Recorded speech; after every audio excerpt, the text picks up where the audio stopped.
The woman tapped her cheeks rhythmically with her fingers. It turned out that she was communicating with the death row prisoner in the courtroom using Morse code. She asked the man how she could save him. The man responded by blinking after receiving the message. Because the amount of information was too much, the woman immediately wrote it down with a pen. When they finished delivering the information, the trial was over. The man was sentenced to be executed 3 days later. But he was not panicking at all, because just now he had already made a great escape plan with the woman. The man's name was Diabolik, and he was a famous thief. That night, Eva came to a wall according to Diabolik's instructions. She found the designated brick, pushed it in, and the wall slowly rose, revealing a luxury car parked inside. Eva got in the car and immediately rushed to the next location. After seeing the 37-kilometer road sign, she pulled over. Then the mountain turned into a door and slowly opened. The car drove into the cave, and there was a different scene here. She entered the safe code, and the cabinet popped out immediately. Inside was full of banknotes and colorful medicine bottles. Eva picked up the yellow and green potions that Diabolik had specified. Next, she would use them to rescue Diabolik from prison. But she still needed to find a key person,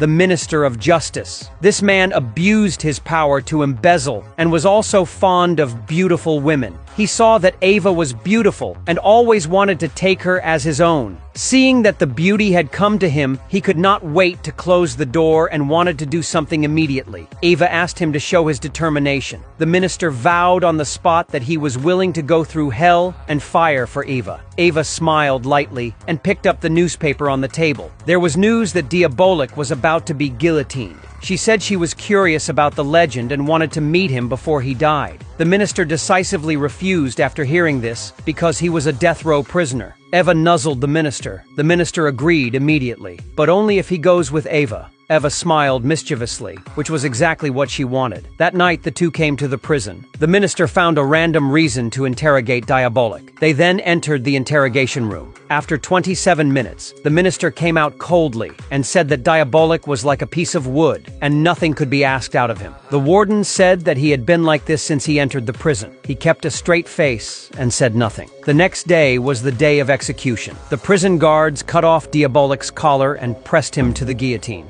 Unexpectedly, he was still expressionless at this time. Seeing his abnormal behavior, the sheriff suddenly realized that something was wrong. He remembered the various human skin masks found in Diabolik's home. He suddenly felt bad and immediately stepped forward to stop the execution.